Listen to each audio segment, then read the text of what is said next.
Dilalah kersane Gusti Allah itu yang pakai metodenya Kanjeng Nabi ini Pak Harto. Pak Harto mendidik kita, mengajari kita supaya kaya, dicontohi diri sendiri. Jangan ketawa, ini akibatnya luar biasa. Ini orang Indonesia sekarang itu sudah ngalim semua, istilah pesantrennya ngalim. Bukan hanya ngalim, amil, sudah mengamalkan ilmunya. Jadi kalau ada bak truk kena zamanku toh,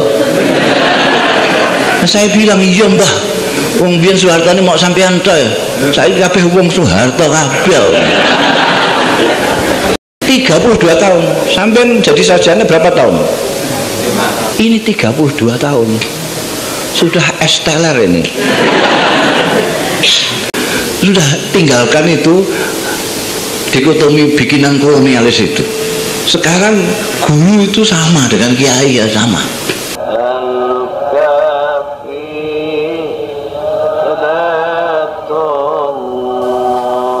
Assalamualaikum warahmatullahi wabarakatuh.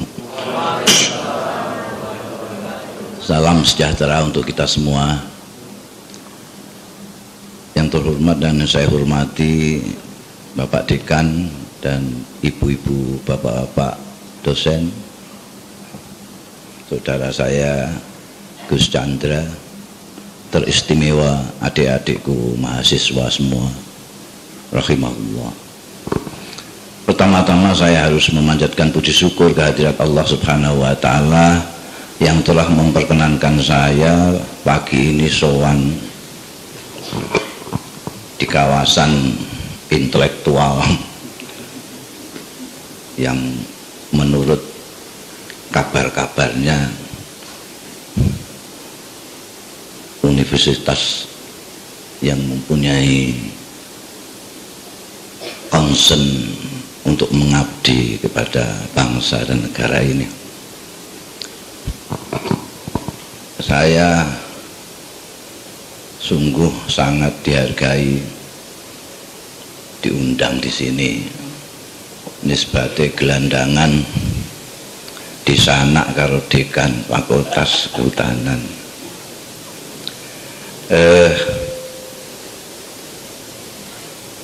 Mungkin bawaan dari tren modernisasi. Konon kabarnya kata orang pinter-pinter itu tren modernisasi ini mengkhusus-khususkan, menspesialisasikan. Jadi kalau dulu orang sakit apa saja, dokternya ya dokter satu itu, dokter umum. Sakit gigi, sakit kepala, sakit tenggorokan, mau beranak, dokternya ya dokter itu yang disebut dokter umum. Ketika modern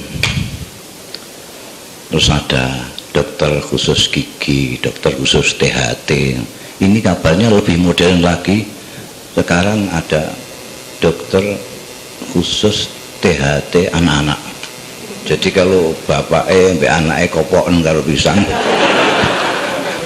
itu dokternya dua. Dokternya dua.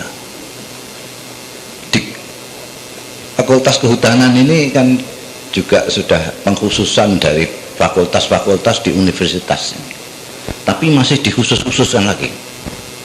Ada jurusan manajemen hutan. Ini sing pinter mulak ngalik hutan, ngantek hutan ini.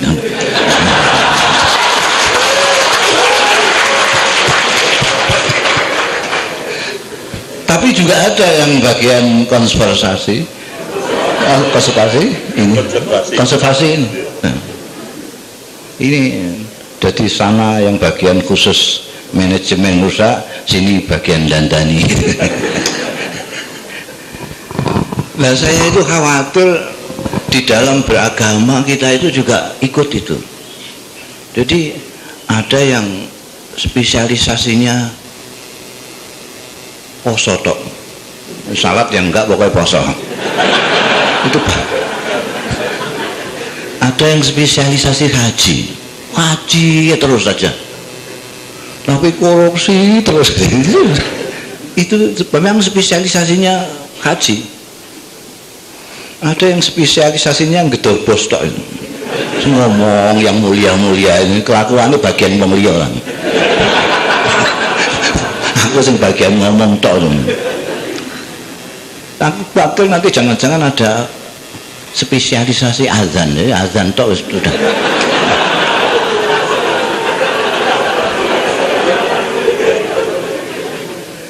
Ini memang nanti balik. Kalau saya di kampus itu yang saya wedeni itu di kampus itu mesti apa-apa mesti ono temane. Lah saya itu biasa ning desa, kalau desa ndak pakai tema, sak umum ngomongku lah pokoknya, sak karep-karepku dhewe gitu loh.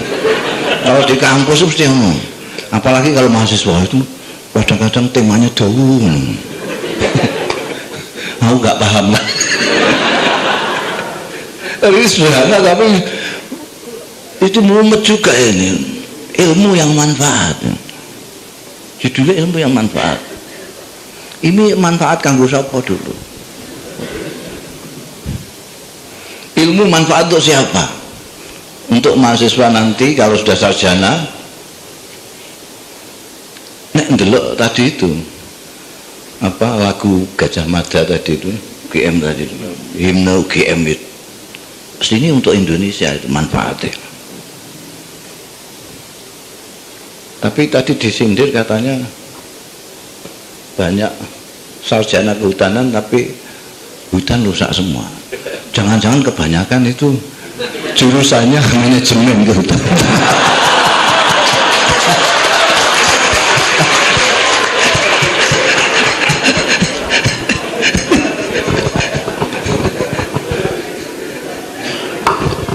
Saya kalau ada keruwetan apa-apa di negeri ini, saya selalu menyalahkan Londo.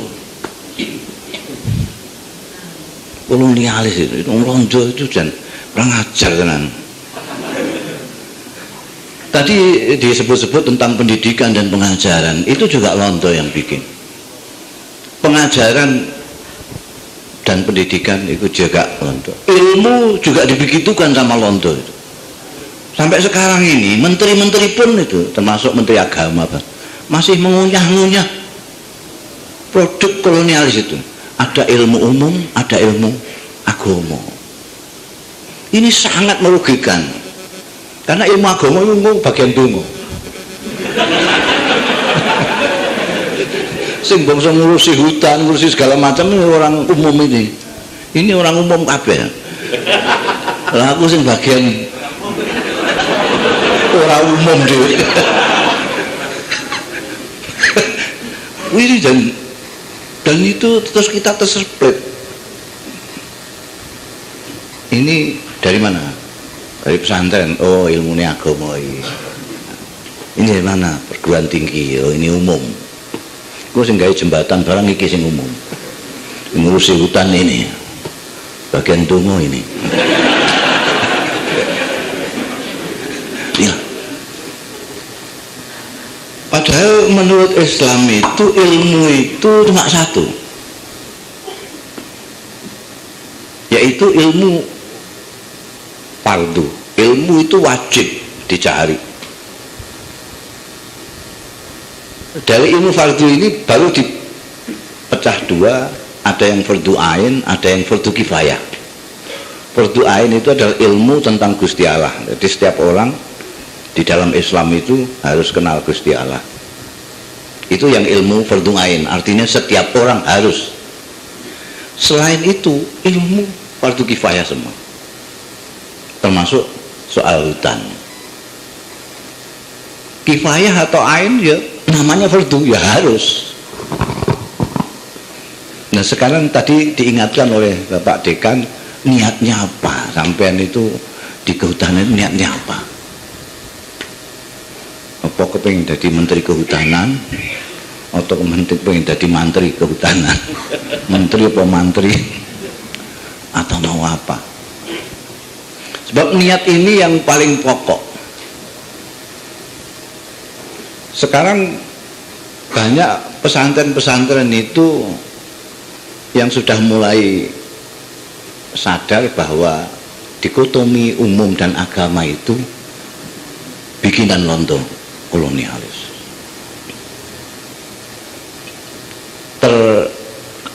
Terlepas dari sistem imamah di Iran itu kiai bisa bicara budaya, bisa bicara politik, bisa bicara apa saja. Ayatullah itu bicara soal militer juga bisa. Kenapa? Karena mereka integral, ilmunya itu tidak dipisah-pisah. Kalau di kita enggak, kalau kiai ya sudah ngomongin bangsa kuburan, bangsa halal haram gitu ya, jadi tidak ngomongan nggak bisa. Padahal ilmu nggak bisa dipisah-pisahkan gitu. Nah, sekarang antara pendidikan dan pengajaran tadi, ini dua hal yang selalu dikacaukan sampai sekarang. Jangan-jangan ini juga Lonto.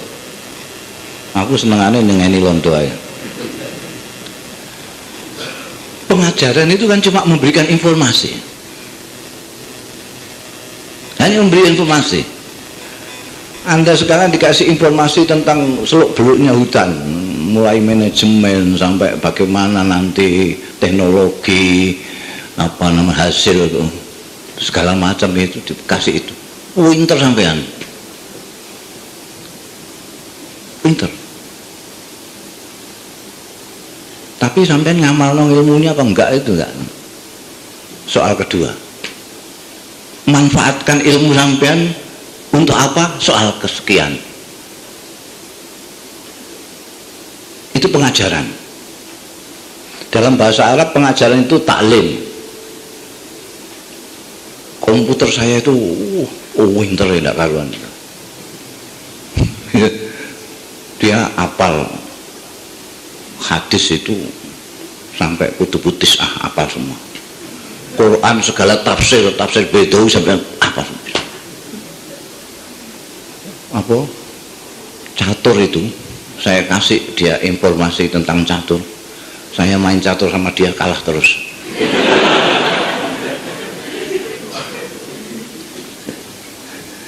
Jadi seperti itulah kalau orang hanya dikasih itu. Sedangkan pendidikan itu bahasa Arabnya tarbiyah, yang bisa merubah perilaku itu adalah pendidikan. Makanya saya tadi ngomong-ngomong Pak Dekan, ini banyak sekarang ini banyak pemimpin kita yang terpelajar tapi tidak terdidik. Terpelajar tapi tidak terdidik. Dia banyak informasinya. Nah, yang kalau dari sospol, wah ngelotok politik teori ini. Yang dari kehutanan yang ngelotok itu soal hutan itu. Ngantek soal Tarsan bareng menau kira-kira.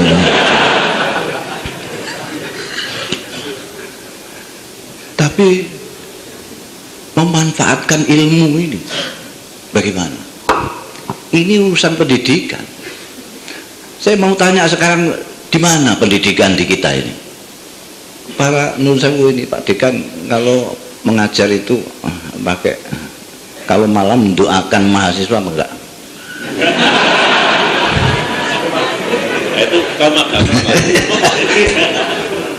Ini mestinya ada, ini kayak dipisah. Oh, saya sarjana umum kok. Ndak ndongakno mahasiswa bareng iku anake wong ben. Aku ndongakno anakku ae ora tahu.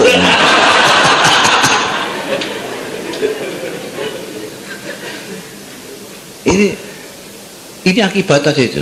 Jadi kan mestinya jadi satu. Wong kita itu ya kaulane Gusti Allah, tapi sekaligus wakilnya Allah Ta'ala. Tapi kadang-kadang kita itu terlalu sadar dengan kekhalifahan kita, lupa tentang kehambaan kita. Sebaliknya ada yang sadar tentang kehambaan tapi lupa tentang kekhalifahan. Nah, kalau dari lihat namanya Fakultas Kehutanan, itu disitulah letak Anda sekalian nanti menjadi khalifahnya Allah untuk menjaga alam ini. Kemudian kalau khalifah penjaga atau wakilnya Allah di muka bumi lalu merusak alam, itu ajaib sekali. Ini dekannya siapa? Yang diajarkan apa? Saya hanya melanjutkan persahabat. Jadi saya mohon ini menjadi pemikiran kita. Jadi guru-guru umum dalam tanda kutip sudah tinggalkan itu dikotomi bikinan kolonialis itu. Sekarang guru itu sama dengan kiai, ya sama. Artinya kepada murid ya diulang, dikasih pelajaran, tapi ya dididik, ditungakno. Saya kira itu penting, mendoakan santri itu, mendoakan mahasiswa itu penting. Sebab kita tuh hanya sebagai sarana Tuhan saja untuk memperbaiki alam ini. Kadang-kadang itu kita itu kalau sudah mempunyai kelebihan, itu terus mengandalkan kelebihan kita, lupa kepada siapa yang memberi kelebihan itu. Kalau kaya, ngendel-ngendelno kayanya. Kalau pintar, mengandalkan pintarnya. Kalau kuasa, ngendel-ngendelno kekuasaannya. Padahal kekuasaan, kekayaan, kepandaian itu dari Tuhan yang Maha Esa, bukan Tuhan yang dari Banyuwangi itu. Ada seorang tua mengandalkan karena dia keluaran IKIP, dulu itu IKIP namanya, sekarang apa namanya itu? Wah, soal pendidikan sudah ini sarjana pendidikan. Anaknya 5 itu petakilan semua karena dia hanya mengandalkan itu.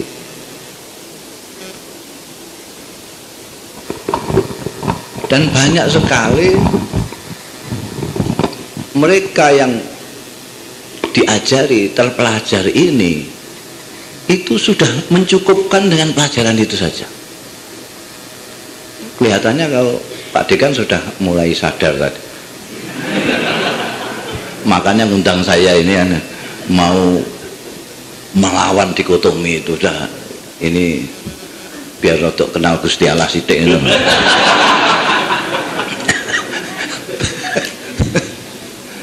Ini kadang-kadang kita itu tuh bingung, saya sendiri bingung.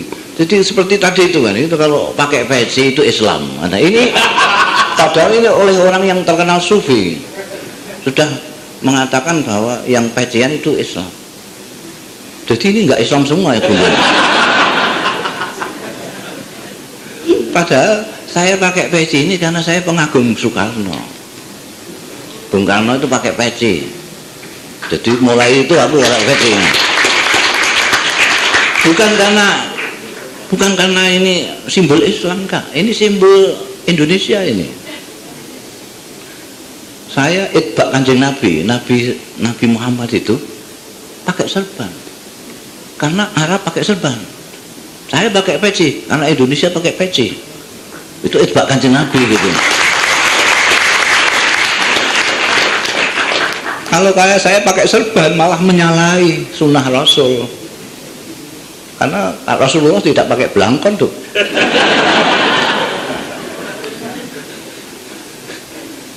Ini apa namanya?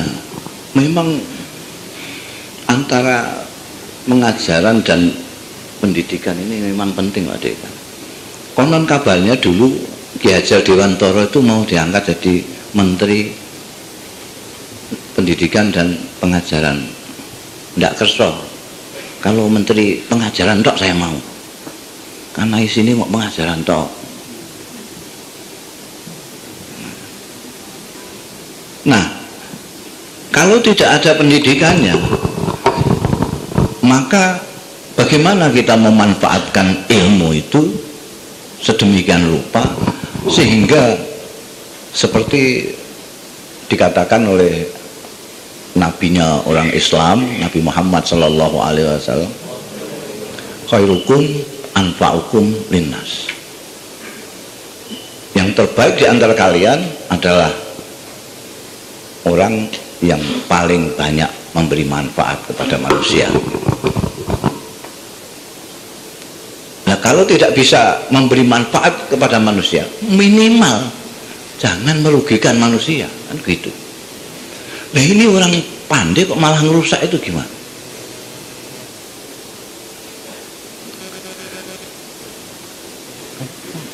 Saya kelingan lagi, londo lagi saya. Sistem di kita ini, dan sampai itu niatnya apa? Nanti saya tanya anda yang di Kedutaan itu. Dulu londo itu bikin sekolahan ini untuk kepentingan pemerintah Belanda. Pemerintah Belanda membutuhkan dokter sekian, membukalah fakultas kedokteran. Butuh pembangunan insinyur, fakultas teknik.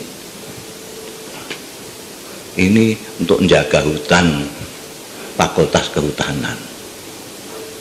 Kan gitu. Nah, kita ikut tok.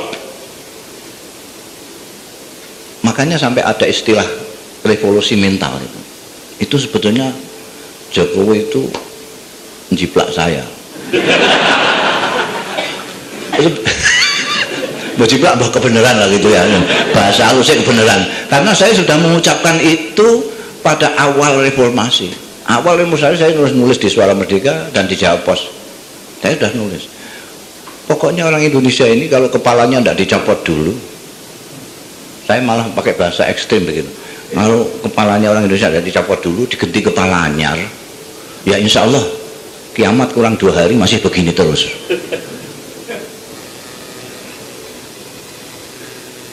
Kita itu tidak hanya diajari, tapi dididik Pak Harto 32 tahun. Dididik kita itu. Pakai didikan model Kanjeng Nabi Muhammad, pakai keteladanan.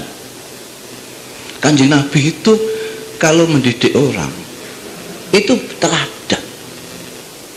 Pakai teladan. Kanjeng Nabi misalnya menyuruh sholat. Beliau mengatakan, "Shollu kama ra'aitumuni usolli." Sholatlah kayak aku.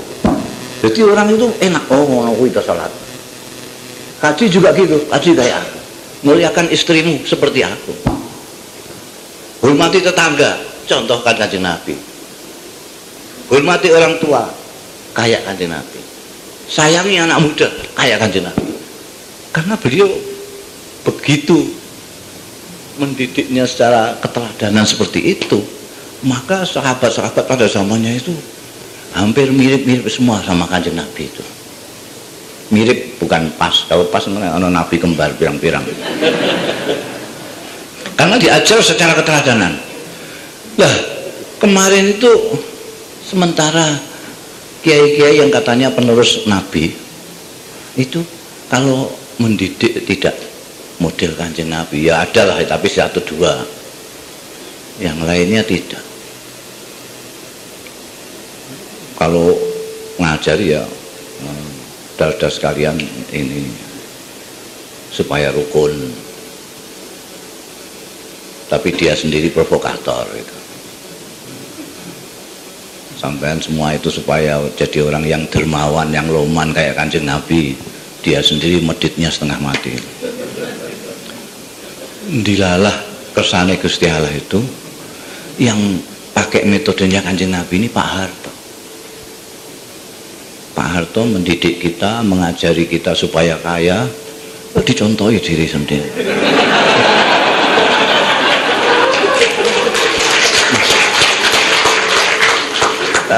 Jangan ketawa, ini akibatnya luar biasa.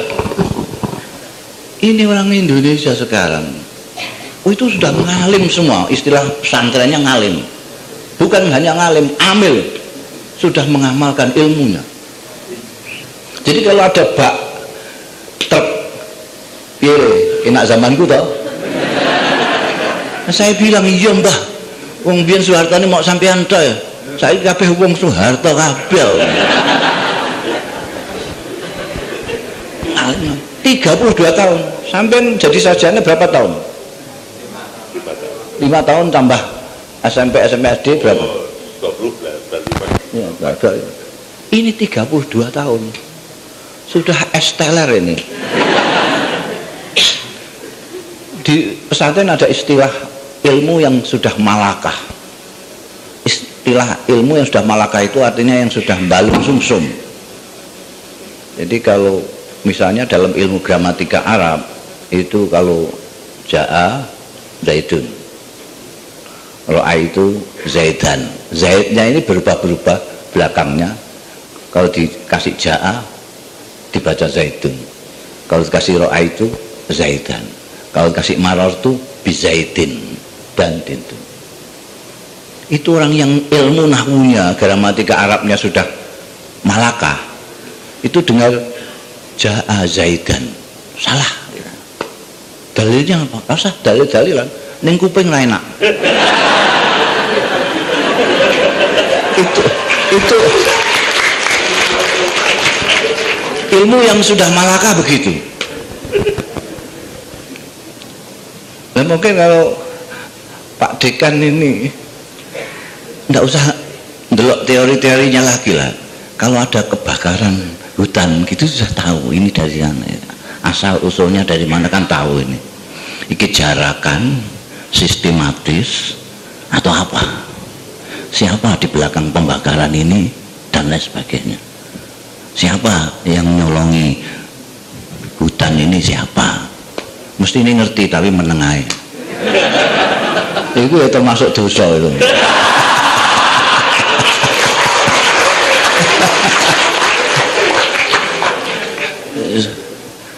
Iya itu ilmu udah malak. Lah kita dididik 32 tahun. Bukan hanya malakah itu, malakatul malakah. Jadi kita itu seneng dunia itu, seneng kaya itu tidak usah mikir. Terus pokoknya seneng. Embek wong sugih itu hormatnya setengah mati orang Indonesia. Orang paling terhormat di Indonesia ini orang sugih. Iso ngatur hukum, iso ngatur pejabat, iso ngatur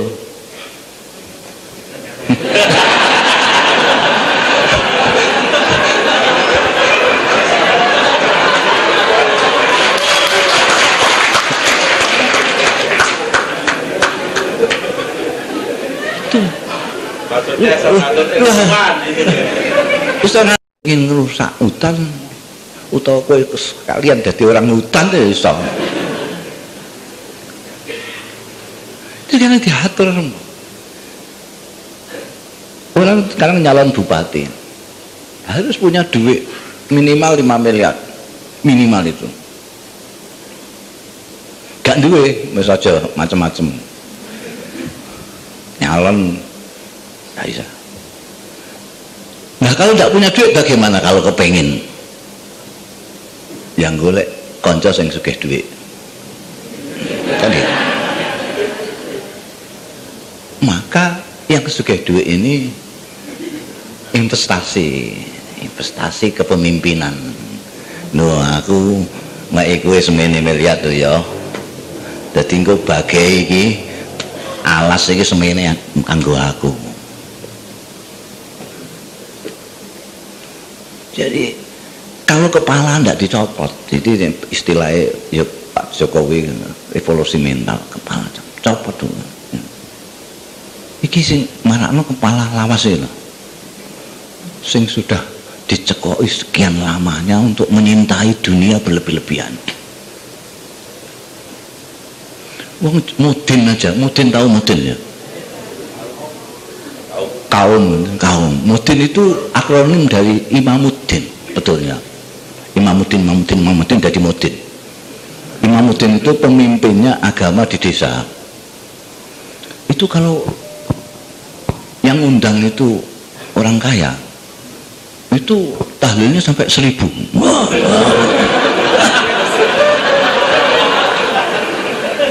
Tapi kalau yang undang wong melarat langsung tuh, karena hati Nabi dunia hasanah belakang dulu tak. Itu tidak dipikir, tidak dipikir. Di bawah sadar langsung itu sudah malakah. Sudah sedemikian parahnya itu. Gimana kita kalau semuanya duit? Nah, sampean kalau niatnya untuk mencari ilmu di sini, untuk mencari duit, sampean tidak usah capek-capek ya. Ngapain? Pakai kuliah, gaya skripsi, esai segala macam apa. Dekat-dekat saja sama orang televisi apa orang itu, dadekno presenter apa dadekno artis apa pelawak apa ustad wis mulai sugih langsung. Jadi ilmu yang manfaat itu kalau di UGM ini ya yang memberi manfaat kepada negeri ini, bangsa ini. Sampai pikirkan sendiri. Sampai lihat jurusannya, kalau tidak kuat-kuat mentalnya ya jangan di manajemen hutan. Pindah jurusan saja. Konservasi itu loh yang bagus, konservasi. Tapi kalau kuat tidak apa-apa, kuat manajemen itu memang bagus.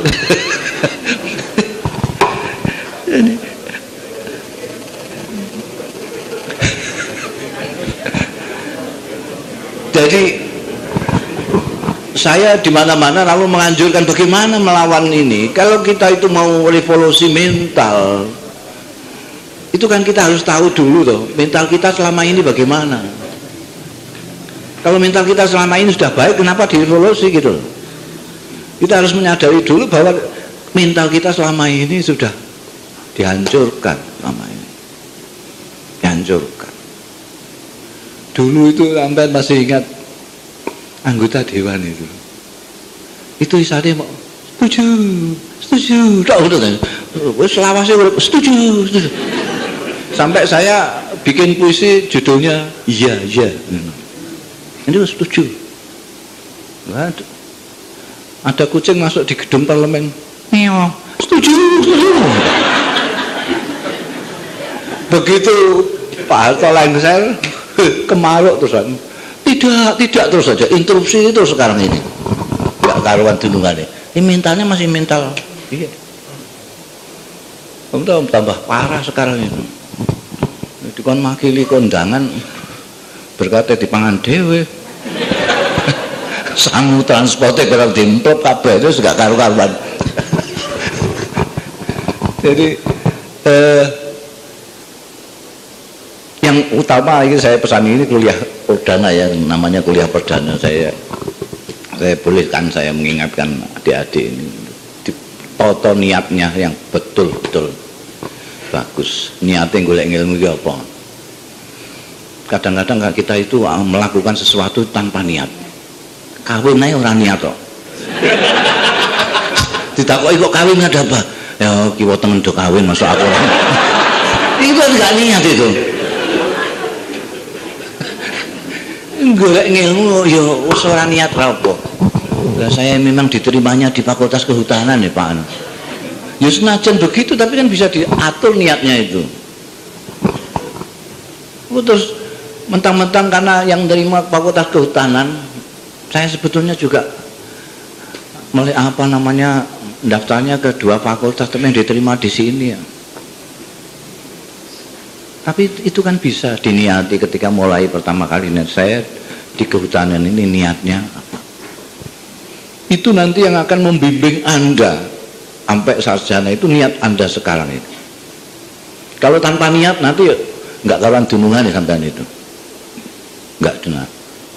Ditarik ke sana, ditarik ke sini oleh kondisi, sampean ketarik ke sana, ketarik sini karena tidak punya niat. Jadi kalau niat sampean mau memberi manfaat yang sebesar-besarnya kepada manusia, kepada negeri ini, itu Allah yang mendengarkan niat Anda, akan membimbing Anda sampai Anda mencapai cita-cita Anda. Tapi kalau niatnya buruk, ya nanti dapatnya buruk. Saya kira ngomong kok gak dibatasi iki ya aku ngantek dhuwur ya iso ae. Awake penggaweanku ngomong. Jadi itu Pak Dekan ini sudah, saya kira sudah nyukupi yang jenengan karep napa belum ya? Nanti kalau belum cukup ada yang bertanya. Jadi ini yang bisa saya sampaikan. Lah saya biasanya memang ngomong itu semau saya, jadi ya sampai sendiri yang nyocok-nyocokkan dengan temanya.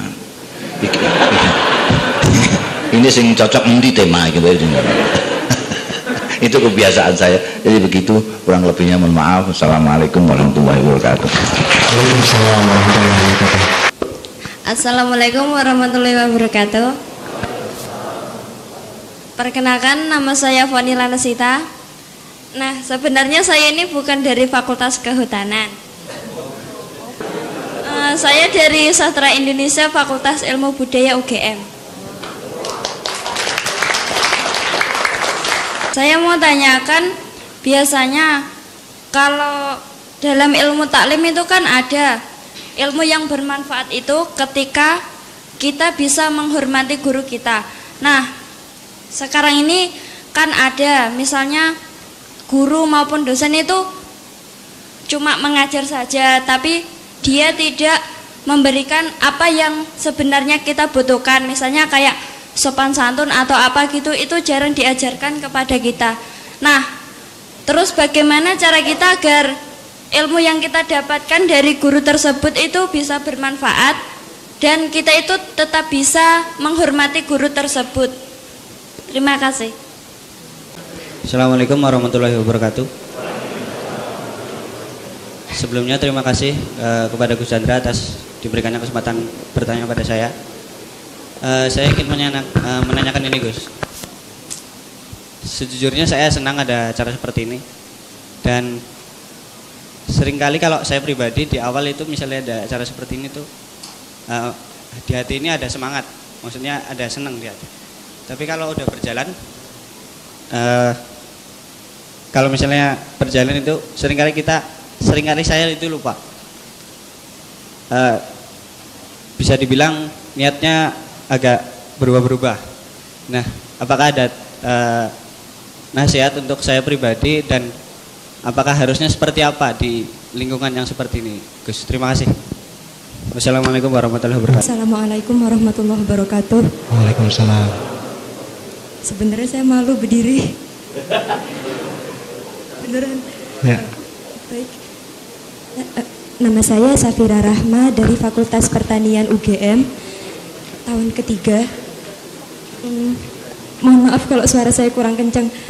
Yang mau saya tanyakan, ketika saya memutuskan untuk kuliah di Fakultas Pertanian, yang saya niatkan itu pokoknya apapun yang saya pelajari di sini harus nyampe ke tujuan saya, yaitu petani-petani di Indonesia. Pokoknya apapun yang saya pelajari harus nyampe, harus bisa dipahami, harus bisa dimengerti semengerti-mengertinya agar pertanian Indonesia bisa berkembang seperti yang diinginkan selama ini. Nah, implikasi dari niat saya itu kadang-kadang saya berpikir kalau praktek itu lebih penting daripada hanya sekedar mempelajari teori untuk memperoleh nilai yang bagus. Begitu. Saya sering konsultasi sama orang tua saya perihal niat saya tersebut. Yang dalam bahasa singkatnya saya bilang kalau saya sama sekali nggak peduli nilai. Karena kalau ketika saya peduli tentang nilai saya, yang saya takutkan niat utama saya bakal terbengkalai, bakal teralihkan oleh hal tersebut. Dan ketika orang tua saya mendengar hal ini, beliau menyayangkan kata-kata saya tersebut. Yang mau saya tanyakan, apakah dari kata-kata saya atau dari niat saya ada yang salah atau bagaimana? Terima kasih. Assalamualaikum warahmatullahi wabarakatuh. Assalamualaikum warahmatullahi wabarakatuh. Waalaikumsalam. Pertama perlu diklarifikasi. Nama saya Yohanes Haryanto Ong. Saya bukan dosen. Jadi saya ingin jelaskan sedikit mengapa kami ini bisa hadir di sini. Jadi Gusmus, kami mempelajari sebuah ilmu yang menurut kami bermanfaat, tetapi kok bangsa ini lalai atau tidak peduli. Jadi sebelumnya saya ingin jelaskan mengapa saya bisa hadir di sini. Jadi tanggal 1 hari Selasa kami bertemu dengan Profesor Sujito dari PSP, dari Fakultas Hukum. Nah, ketika pulang kami melihat spanduknya ini, ilmu yang bermanfaat. Topiknya ini kok rasanya pas dengan apa yang saya ingin pertanyakan pada bangsa ini. Jadi begini Gus Bos, saya seorang Katolik yang takjub sebenarnya dengan ajaran Islam. Mengapa begitu? Karena ketika saya tanya pada Mbah Google, bagaimana posisi Islam, posisi ilmu dalam Islam itu loh, saya masukin, luar biasa semua itu sekali bloknya itu. Jadi saya orang Katolik bisa tahu bahwa ada surat Al-Quran Mujadalah ayat 11 itu sangat jelas menempatkan ilmu ini di posisi yang sangat tinggi itu. Jadi saya mendalami Gus Mus ilmu yang namanya sumber daya otak, kemampuan otak kiri IQ, kanan kreatif. Ilmu inilah yang tidak dipedulikan sehingga kami meyakini bangsa kita ini terjerumus menjadi bangsa kuli, bangsa pecundang. Jadi kita semua tahu bahwa kekuatan manusia itu salah satunya di otaknya. Kita tahu bahwa kita itu belajar ilmu pengetahuan itu termasuk di fakultas keguruan karena otak. Jadi sumber daya otak itu kita IQ, pertama otak kiri IQ, kanan kreatif.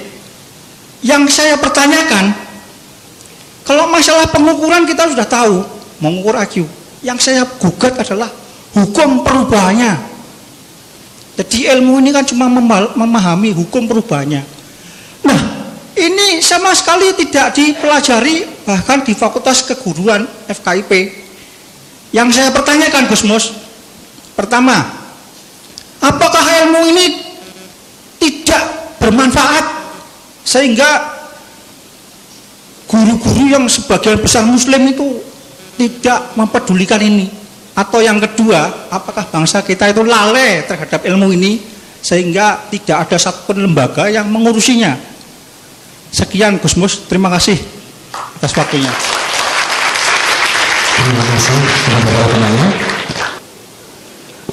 Yang pertama, kaitannya ilmu yang manfaat dengan menghormati guru.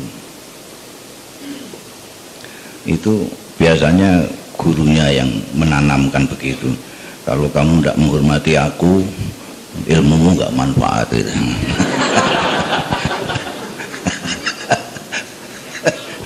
Jadi apa namanya, sebetulnya tidak itu ya, ilmu manfaat itu. Ini tadi Anda menukil dari taklim muta'alim. Kita itu ada ilmu itu, ada yang menganggap ilmu yang manfaat itu kalau ilmu itu diajarkan lagi. Jadi Anda setelah lulus jadi sarjana kehutanan, nanti Anda mengajar di Fakultas Kehutanan. Itu yang menganggap itu manfaat. Memang ya manfaat, mendapat gaji yuk. Manfaat. Ada yang mengatakan manfaatkan ya ilmunya itu dimanfaatkan. Anda terus berkecimpung dalam hutan, mau njagain hutan kita atau mau merusak hutan kita, itu tergantung. Ini kemanfaatan, dan itu semua memang kalau di dalam kalangan pesantren itu menyatu dengan penghormatan kepada guru. Karena apa? Karena kita menghormati guru itu menghormati ilmunya. Karena guru itu yang mentransfer ilmu kepada Anda, maka sudah sepatutnya Anda menghormati guru, menghormati dosen. Gitu. Tapi dosen juga harus mendoakan mahasiswa. Kenapa? Karena kalau tidak ada mahasiswa tidak jadi dosen dia. Ini imbal balik. Jadi apa namanya? Kalau di pesantren memang harus menghormati guru itu. tapi bukan bagian pemanfaatan benar lah. Barokah tadi bahasanya ini, barokah apa enggak? Kalau yang kedua ini, kalau sedang begini kok rasanya kok enak, seneng gitu. Nanti keluar lagi, mulai pusing lagi. Nah, itu caranya bagaimana? Caranya cari kawan yang mengingatkan situasi seperti ini. Kumpul kawan-kawan yang bisa membangkitkan semangat Anda. Jangan kumpul sama kawan yang membuat Anda lupa lagi tentang gairah itu. Itu cuma itu aja. Kumpuli. Kan kawan banyak itu. Saya itu tidak pernah sekolah. Ini sekolah itu enggak kacau pokoknya. Saya yang tamat itu cuma dari pol bawah sampai pol atas. SD dulu namanya SR. Saya tamat itu. Punya ijazah tapi hilang. Habis itu terus drop out terus saya. Tingkat sanawiyah ya drop out. Nanti baru tamat lagi dapat ijazah itu perguruan tinggi Al Azhar University. Jadi saya jadi PNS tidak bisa diterima karena punya duran tok ini sore gak ono ijazahnya mau dhuwur. Nah, untuk mengatasi kekurangan saya karena tidak sekolah itu, maka saya sengaja mengumpuli banyak orang, sebanyak-banyaknya. Karena setiap orang itu mesti punya kelebihan. Ada yang kelebihannya tentang teori kehutanan, sesuatunya. Saya dapat ngilmu kehutanan. Ini dekat dengan Andra Malik, saya ngerti ngilmunya sufi yang sambil nyanyi itu. Ini. Jadi amben kumpul kawan itu penting sekali. Pak Johannes Ong ini jawabannya bisa cepat. Entah-entah pertanyaannya ilmu tidak manfaat atau kita yang lalai. Kita yang lalai. Sudah itu. Jawabannya itu. Jadi kita itu selalu kalau menyanyi tadi itu dengan khidmah, bangunlah jiwanya, bangunlah badannya. Tapi yang kita bangun selama ini badannya terus saja. Semua sampai gendut-gendut gak karu-karuan. Jiwanya ini kapan? Padahal didahulukan itu, bangunlah jiwanya, baru bangunlah badannya. Kalau dibalik, ya gadok lagu ini. Makanya saya sampai melukis Inul, berzikir bersama Inul. Saya dimarahi sama kiai-kiai muda itu ya, enggak apa-apa, namanya kiai muda itu kan belum sampai makamnya kiai tua.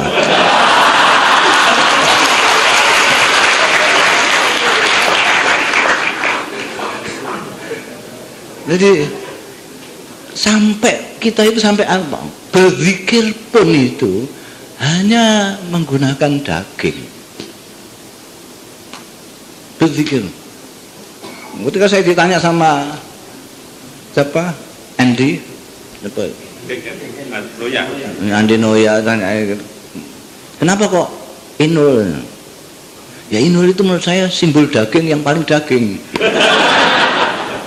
Kalau sudah zikir kok hanya daging tok, gimana? Bayangkan tuh yang lain-lain. Sampai akan ngilmoni orang hanya dengan teori-teori tok. Bisa. Oh itu belum tak jawab ya. Tadi yang tanya salah apa tidak tadi itu. Sampai kurang benar jawabannya. Bukan salah tapi kurang benar. Jadi nilai juga penting, teori sama praktek pada pentingnya gitu. Sampai kalau praktek tanpa teori pun nggak ngawur. Jadi dua-duanya. Jadi sampai kurang mensinkronkan saja antara teori dan praktek. Dan cita-cita Anda, niat Anda bagus sekali. Jadi itu niat yang, contoh niat yang bagus adalah dia cari ilmu soal pertanian untuk membantu petani-petani kita yang mulai merdeka sampai merdeka lagi. Sampai dijajah lagi, merdeka lagi, dijajah lagi, merdeka lagi, tetap begitu aja nasibnya. Jadi Pak Om, ini kalau kita itu hanya ngurusi daging tok ya sudah. Sudah sampai kiamat kurang 2 hari ya tetap begini. Makanya harus kita itu manusia, jadi Tuhan itu yang dihitopi, yang diujari oleh Tuhan, yang difirmani oleh Tuhan itu manusia, bukan institusi, bukan apa, manusia. Jadi kalau ada apa-apa ya manusianya. Nah, makanya saya di mana-mana selalu mengingatkan kawan-kawan itu jangan sering-sering ke kebun binatang. Nanti bisa-bisa bonbin itu kalau terlalu sering ke sana terus kepengen jadi buaya, terus dirasani wong awas buaya darat gitu, pengen jadi ular, awas ulo. Kalau kita tetap jadi manusia, artinya ya itu tadi, otak kita gunakan, hati kita gunakan, otak kanan kiri kita pakai, semua yang diberikan oleh Allah kita pakai semua. Jangan ada yang dianggurkan. Kalau dianggurkan, apalagi yang begini ini pemimpin-pemimpin, ya sebar. Kata pepatah Arab mengatakan an-nasu ala dini mulukihim. Orang itu tergantung pemimpinnya. Jadi mestinya yang dengarkan begini ini pemimpin sebetulnya. Saya kepingin sekali pemimpin kumpul tak pidatoni. Ya kalau ini saya resik-resik kabeh, mesti guyang-guyu tok ngono. Engko nek tuwa jajal. Apa dadi fotokopine wong kuno wong tua-tua apa gak itu? Itu tantangannya anak-anak muda sekarang. Kalau sampai nanti jadi fotokopine pemimpin yang sekarang ya sebar. Saya kepinginnya itu midatoni itu pimpinan-pimpinan. Itu yang lebih penting. Itu sing rusak hutan barang itu anak kita. Mereka kan? Iya. Ya meskipun konsultasinya kepada Pak Dekan. Ya kan Pak Dekan kan ya sultan toh. Yang minta itu wong atasan kok. Ya baik saja. Wih, itu ngerusak. Di tempat saya Rembang itu udah tempat saya itu air aja tidak ada. Lah kok digali semuanya itu? Dibikin apa tadi itu? Apa namanya yang semen yang melter bobol lah pokoknya sing ngentekno banyu gak karu-karuan itu. Itu yang memberi izin itu mungkin ya konsultasi dulu ke sini ya. Dan terus tegas saja jangan di situ. Sana loh. Di pulau apa sana itu yang kosong. Itu ada pulau kosong itu loh. Mbok sana semua kok di Jawa terus semua ini ambruk piye. Tolong pokoknya ada konsultasi ke sini. Oh enggak. Lah mestinya kalau menurut saya itu kan untuk menjaga alam kita ini pemimpin. Nah, kan bisa dibikin petanya. Ini orang ahli macam-macam banyak sekali di kita itu. Bikin peta. Ini di sini tidak boleh. Di sini ada sumber air yang akan habis kalau digali. Ini boleh, ini tidak, ini pun. Jadi tidak seenaknya pengusaha itu di sini nggak boleh ngalih rono. Rono nggak boleh. Di Pati dulu di Pati tidak boleh pindah ke Rembang. Rembang nggak boleh pindah Blora. Blora nggak boleh. Terus jadi masalah masyarakat terus geger. Lah sana orang punya duit itu saya katakan tadi terhormat sekali di Indonesia ini. Kalau ada yang demo menentang, dia bisa kulaan pendemo. Ada sekarang itu ada perusahaan demo. Oh iya. Itu juragane wedok. Botot itu menerima pesanan demo. Itu ada 100 orang sekian, 200 sekian. Kalau sampai iso berani berkelahi dengan aparat sekian itu itu sugih semua. Iso bayar ini. Mulane Pak Dekan ya angkat tangan dimbangane di demo ngono. Saya kira itu paham ya. Jadi mungkin pikiran sampean sama lah dengan saya gitu. Cuma kita kan rakyat jelata. Ya paling yang guntul-guntul gini ini. Assalamualaikum warahmatullahi wabarakatuh. Saya Muhammad Bahrul Ulum, Fakultas MIPA tapi nggak diterima, jadi nggak kuliah. Mau tanya tadi mengenai tentang banyaknya mahasiswa atau sarjana, terutama di bidang ekonomi ya, Mbah ya. Itu di Indonesia itu kok masih seperti ini saja, padahal kan banyak sarjana atau mahasiswa ekonomi, tapi ekonomi Indonesia kok nggak berkembang dalam kutip seperti itu. Jadi menurut Pak Dekan atau Mbah Mus atau juga Cak Moderator,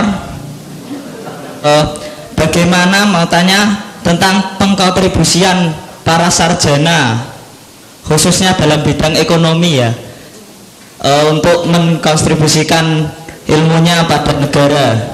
Terima kasih. Assalamualaikum warahmatullahi wabarakatuh. Bismillahirrahmanirrahim. Terima kasih. Nama saya Rizky Ahmad Tarfi dari Fakultas Kehutanan UGM. Yang ingin saya tanyakan, sepemahaman saya, ilmu itu dibagi dua, yakni ilmu agama dan ilmu dunia. Nah, yang sedangkan yang kita pelajari sekarang ini adalah ilmu dunia, yakni kehutanan. Kemudian yang saya sedikit renungkan itu memang kita butuh ilmu dunia. Berikutnya yang ketiga.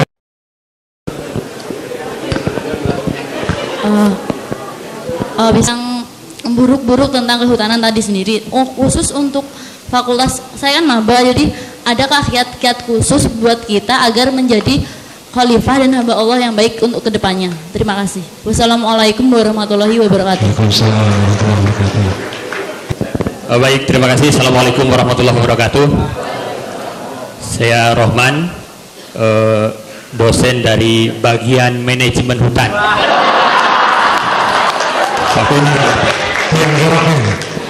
Baik, pertama-tama terima kasih pada Gusmus atas promosi bagian manajemen hutan. Tanpa menyamakan MH dengan rokok itu semakin serem iklannya, semakin menarik orang untuk menghisapnya. Baik, mungkin sedikit yang saya tanyakan. Yang pertama berkaitan dengan menuntut ilmu ya. Tadi ada wajib ain dan wajib kifayah. Kemudian untuk yang wajib ain dan disampaikan berkaitan dengan masalah-masalah Tuhan. Nah, yang saya tanyakan ketika kami ya dan mahasiswa baru ini sudah dipilih oleh Allah untuk masuk ke Fakultas Kehutanan, apakah menuntut ilmu di bidang kehutanan ini menjadi fardu ain bagi kami, bagi mahasiswa yang masuk di Fakultas Kehutanan ini? Kemudian yang kedua, ini berkaitan dengan yang tadi ditanyakan oleh Pak Yohanes, ilmu yang bermanfaat. Kami yakin ilmu yang kami berikan selama ini itu ilmu yang bermanfaat. Tetapi disampaikan tadi Gus Chandra, semakin banyak sarjana kehutanan, semakin rusak hutannya. Tadi dijawab oleh Gusmus bahwa kemungkinan ini adalah karena kita lalai. Kita sama-sama lalai untuk mengamalkan ilmunya. Nah, yang ingin saya tanyakan sebetulnya seberapa dalam Islam terutama hukuman terhadap orang-orang yang lalai mengamalkan ilmu sehingga mungkin kita sudah memperoleh ilmu hutannya tambah rusak gitu ya. Mungkin itu yang ingin saya tanyakan. Terima kasih. Assalamualaikum warahmatullahi wabarakatuh.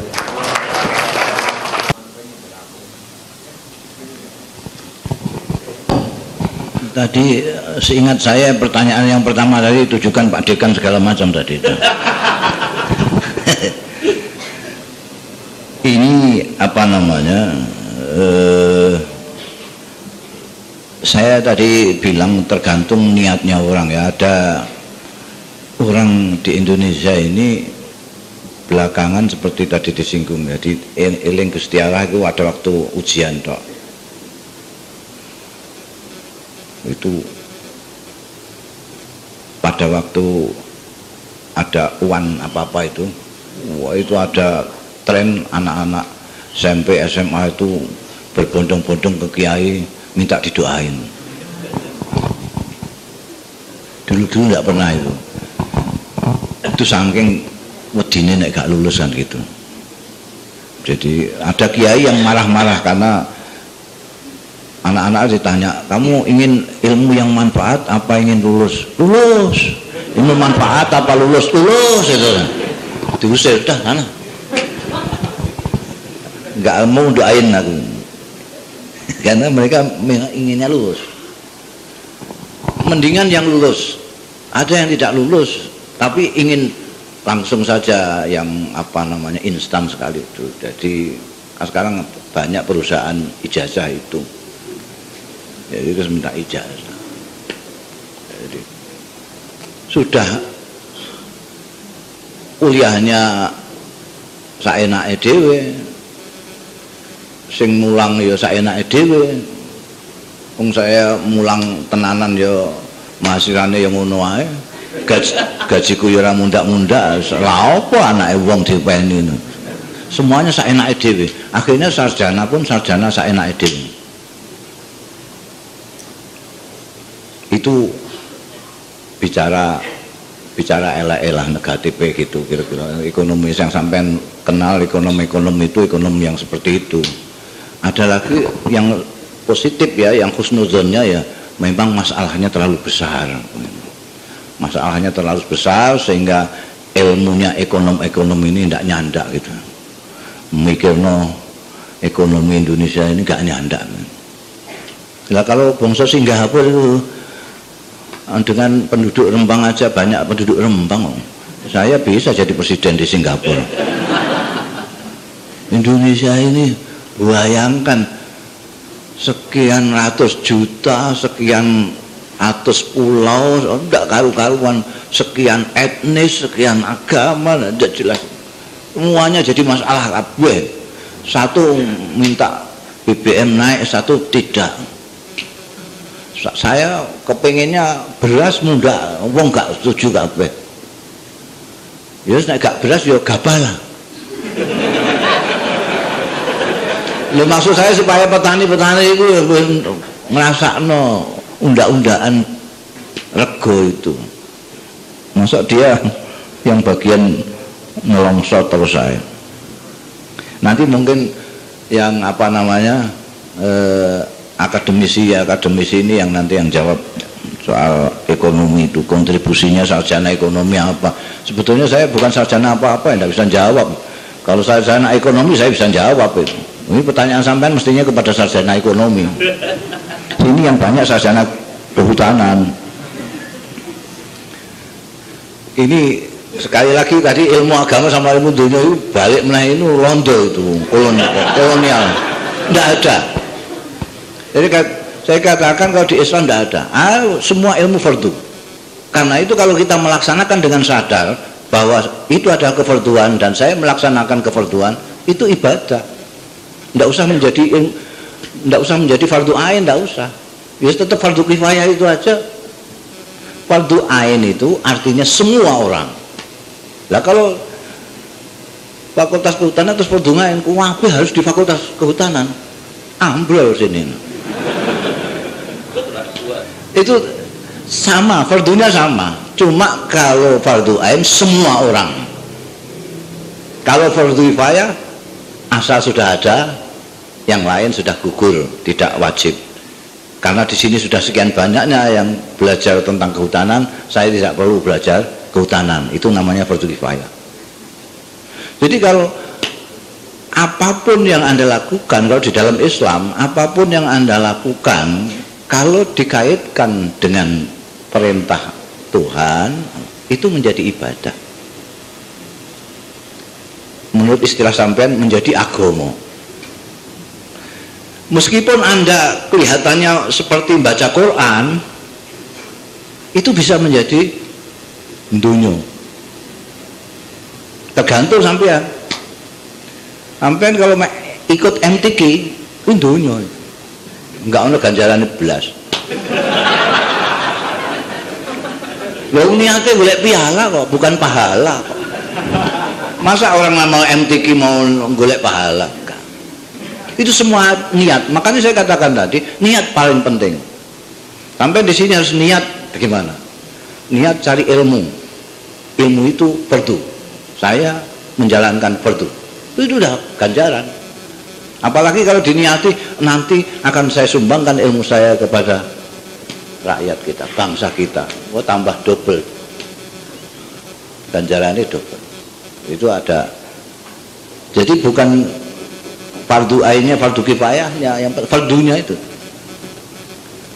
Ya, itu. Kiat jadi khalifah, dan ini paling gampang jadi khalifah Gusti Allah itu sampean di Fakultas Kehutanan ini. Sampean menjaga alam. Kita itu semua ciptaan Tuhan ini, alam semesta ini diperuntukkan untuk kita. Diperuntukkan untuk kita, bukan kita diperuntukkan mereka. Kita kadang-kadang terbalik, sapi itu untuk kita, bukan kita untuk sapi. Kok kita tunduk sama sapi? Ya salah. Hutan kita jaga, kita lestarikan, itu tindakan kekhalifahan. Kalau Anda melakukan itu, Anda sudah menjadi khalifahnya Allah. Itu malah lebih dekat. Orang yang paling dekat menjadi khalifahnya Allah itu ya yang menjaga alam ini. Kalau memang ilmu Anda untuk menjaga alam. Kalau ilmu Anda untuk yang lain, makanya niat yang paling pokok. Niat Anda harus sampai pasang. Niat katanya Gus Chandra ini tidak beli aja kok. Niat yang bagus. Niat saya menjalankan kefarduan. Dan kefarduan itu masih Anda tambah, kalau saya dapat ilmunya nanti akan saya sumbangkan untuk bangsa dan negara. Itu sudah. Terus setiap kali Anda kuliah, Anda melek sinau untuk ganjaran terus itu. Itu pentingnya niat, pentingnya orang pinter. Orang pinter itu adalah orang yang bisa niat. Makanya setan dengan orang pinter itu lebih takut daripada 1000 ahli ibadah yang tidak pinter. Karena ahli ibadah yang tidak pinter tidak bisa niat. Niatnya semua isi tok kuwi. Tapi kalau orang pinter bisa tidur ya niat, bangun niat, belajar niat, niatnya bener kabeh untuk ganjaran kabeh.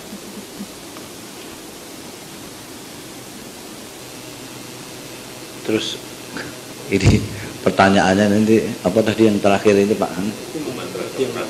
Hukuman yang lali. Ini sing hukum sapa sik no?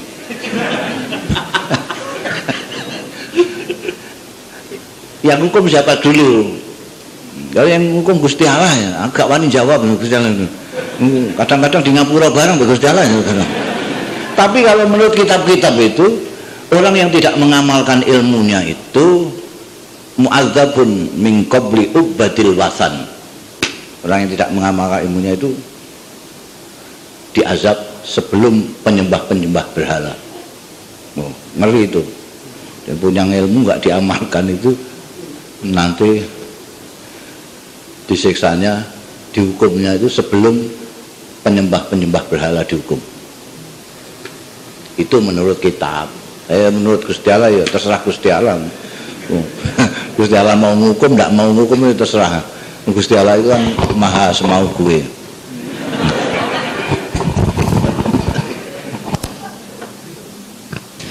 Assalamualaikum warahmatullahi wabarakatuh.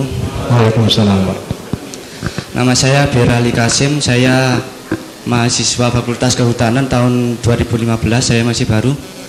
Saya mau tanya, saya pernah mendengar guru saya bilang kalau ilmu yang bermanfaat itu ilmu yang bagaimana kita mendapat ilmu itu lebih mendekatkan kita kepada Allah dan lebih banyak kita mengingat kepada Allah. Terus adakah langkah-langkah saya menjadi mahasiswa Fakultas Kehutanan agar mendapat ilmu yang setelah mendapat ilmu itu kita lebih dekat kepada Allah? Dan yang kedua, saya kan tadi yang pertama kan kita harus perlu niat. Setelah niat pastinya kita harus melanjutkan dengan tindakan-tindakan yang tepat. Terus bagaimana, adakah tanda-tanda orang yang niat dan langkah-langkahnya itu sudah tepat agar mendapat ilmu yang bermanfaat? Sekian dari saya. Assalamualaikum warahmatullahi wabarakatuh. Waalaikumsalam warahmatullahi wabarakatuh. Yang kedua, silakan. Assalamualaikum warahmatullahi wabarakatuh. Waalaikumsalam. Saya itu mahasiswa baru, Pak. Saya mahasiswa lama, Pak. Ya, silakan. Angkatan 2007, Fakultas Kehutanan UGM. Nama saya Wira, Pak.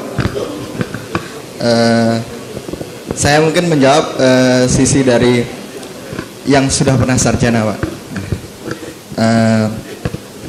Alhamdulillah udah sarjana, Pak.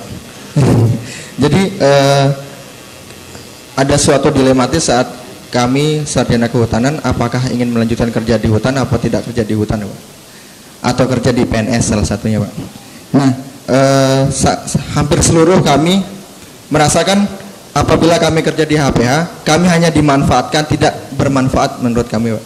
Karena sebagian besar menurut pandangan angkatan saya loh, Pak, belum tahu angkatan yang lain, Pak.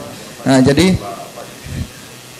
kami saat kerja di HPH itu merasa kurang manusiawi, Pak.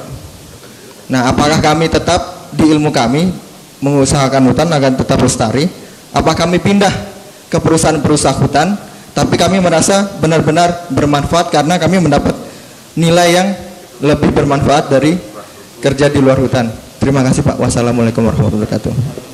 Baik, ya, bismillahirrahmanirrahim. Terima kasih atas kesempatannya. Saya ingin tanya kepada narasumber. Jadi begini, saya memperhatikan bahwa dari dulu, dari tahun 1945 mungkin sebelum merdeka sampai Indonesia sekarang nih, sampai zaman setelah reformasi itu status negara Indonesia itu masih negara berkembang. Padahal kita tahu bahwa banyak dari setelah merdeka aja lah, itu sekolah-sekolah banyak bermunculan, universitas banyak bermunculan, dan pondok pesantren pun banyak bermunculan. Kita bisa lihat yang terkenal misalnya pesantren Gontor ada banyak, terus UGM juga ya udah misalnya di internasional sudah diakui, kan. Sekolah-sekolah yang RSBI pun juga sudah banyak, dan yang juara-juara dunia pun dari siswanya pun juga banyak. Nah, tetapi kenapa Indonesia itu masih statusnya masih negara berkembang, padahal kan sudah melalui proses yang cukup panjang. Nah, itu kira-kira apa yang salah dalam sistem pendidikan kita? Mohon penjelasannya, Ustadz. Terima kasih. Nama siapa tadi? Aji dari Fakultas Kehutanan angkatan 2012. Oke. Terima kasih. Assalamualaikum warahmatullahi wabarakatuh. Nama saya Listriono. Saya alumni kehutanan tapi cuma kesasar-sasar kemana-mana. Jadi yang menjadi masalah bagi saya bahwa antara niat kita dan realitas kadang-kadang berbeda. Saya masuk kehutanan menuntut ilmu, ya niat saya ke kehutanan ya. Tapi apa daya, ternyata takdir saya masuk ke Bea Cukai ya. Di Bea Cukai dari nol lagi, menuntut ilmu baru lagi, kehutanan nggak dipakai ya. Jadi kita menuntut ilmu Bea Cukai lagi baru. Yang menjadi masalah ternyata di lapangan sangatlah berbeda. Ilmu yang kita tuntut di lapangan ternyata ya berlainan lah. Yang benar jadi salah, yang salah jadi benar. Ada jeruk makan jeruk, wah ini ternyata teori nggak berlaku di situ. Yang menjadi pertanyaan saya, ya bagaimana sikap kita untuk menghadapi seperti itu, karena memang terus terang lingkungan memang kayak gitu dan ilmu kayak di situ nggak dipakai gitu loh Pak. Ya toh? Ya yang jadi problemnya permasalahan yaitu saya masuk ke hutanan bergelimpang di ke biaya cukai dan apa ini keuangan lah. Jadi kalau melihat Gusmus tadi kitabnya bilang kayak gitu, saya jadi bingung juga ya, mau apa ini, gitu? Karena ya takdir udah saya menuntut kehutanan masuk ke ilmu lain kita mau laksanakan ternyata berbeda dengan kenyataan, ya jadi dilema, sehingga ya sampai sekarang saya masih belum bisa mengamalkan ilmu secara sempurna ya, apa saya itu ilmu kehutanan apa ilmu ekonomi sih ya? Mungkin itu dari saya, terima kasih. Wassalamualaikum warahmatullahi wabarakatuh. Ya, saya menjawab secara umum saja. Jadi saya ulangi lagi bahwa Tuhan itu berfirman kepada kita manusia, yang diserai dunia ini adalah kita manusia, sedangkan yang lain-lain itu untuk kita. Jadi kita di dunia ini menguasai, dan hanya oleh Allah kita dikuasai. Kita tidak boleh dikuasai oleh, tadi saya contohkan, tidak boleh dikuasai oleh setan, dikuasai oleh sapi, dikuasai. Kita sekarang sudah begitu lemahnya sampai televisi yang kita beli-beli sendiri sudah menguasai kita. Jam sekian sudah tidur. Ya nanti malam ada Liga Italia. Jadi diatur, tidur saja sampai diatur oleh televisi. Malah saya pening kalau lihat televisi. Kok iso mengeluh begitu? Itu televisinya siapa itu? Televisi saya. Televisi saya sampai swador aku semua. Daripada bikin pusing, lu itu piye itu? Wong televisi bikin pusing kok diwingoni terus itu loh. Kita itu tidak menyadari bahwa kita itu khalifahnya Allah. Sampai pun ilmu itu harus tunduk sama kita, bukan kita yang tunduk sama dia. Apalagi uang. Ilmu tunduk kepada kita. Kalau ilmu tidak mengajak kita untuk memberi manfaat kepada sesama, ngapain ilmunya? Biar aja nganggur ilmu saya cari ilmu yang lain yang bermanfaat gitu. Jadi sampean itu niat boleh, punya cita-cita boleh, tapi jangan terus pakai target. Itu zamannya Pak Harto, target itu. Nanti kalau saya sarjana saya akan begini. Paling tidak saya akan di Departemen Kehutanan. Saya bekerja di sini. Enggak, sudah sampean tuntut ilmu saja sesuai sampean sekarang ditakdirkan sebagai mahasiswa kehutanan. Setelah itu sudah serahkan kepada Tuhan, nanti akan dijadikan apa Anda. Ikut aja, ikut. Itu kenal nggak sama penyair Taufik Ismail? Itu dokter hewan itu. Taufik Ismail dokter hewan, tapi nggak pernah nyekel hewan, berpuisi terus saja. Iya, jadi itu pokoknya Anda yang berkuasa, ilmu Anda yang memiliki, terserah Anda mau Anda pakai apa. Bahkan sampai pakai ngerusak juga bisa, tergantung kepada Anda, karena yang ditunjuk oleh Tuhan untuk menjadi khalifahnya adalah Anda, maka semuanya di bawah Anda. Jangan sampai Anda tunduk kepada yang lain. Ini saya ingatkan karena banyak sekali kita itu mungkin karena terlalu lama dijajah, sehingga mental kita itu kalau tidak mental penjajah, ini kalau kuasa terus jadi mental penjajah atau mental jajahan. Mau tok itu. Indonesia negara berkembang terus sudah begini. Ya biar aja, kita bilang saja negara maju kan, kenapa? Siapa yang nyalain? orang bilang negara kembang, saya negara maju, gitu aja. Kalau mencari salahnya sistem pendidikan kita, ya itu sudah terbukti. Saya selalu mengatakan kepada kawan-kawan di desa-desa itu, kalau saya mengatakan bahwa pemimpin-pemimpin kita saat ini, termasuk yang jadi anggota yang terhormat dewan-dewan itu, kalau saya mengatakan bahwa itu adalah hasil dari pendidikan nasional kita, ini logis apa enggak? Mereka menjawab logis. Kalau menjawab logis, pertanyaan saya berikutnya, Anda sudah puas enggak dengan pemimpin-pemimpin sampean sekarang ini? Jawabannya belum. Artinya apa? Artinya memang harus selalu kita tingkatkan. Sistem pendidikan kita ini mesti ada yang salah. Kenapa tidak menghasilkan pemimpin yang memuaskan? Jadi itu kalau soal sistemnya. Jadi memang harus terus diperbaiki. Lah selalu pendidikan di kita itu mengarah ke otak tok. Sini tidak pernah kebagian. Karena memang kita mengadopsinya dari Londo, dari Barat, teori-teori terus di sini kebak teori gitu. Karena sini tidak diperkuat, akhirnya stres. Jadi wong pinter tapi stres. Ngalor ngidul nggawa semplitan.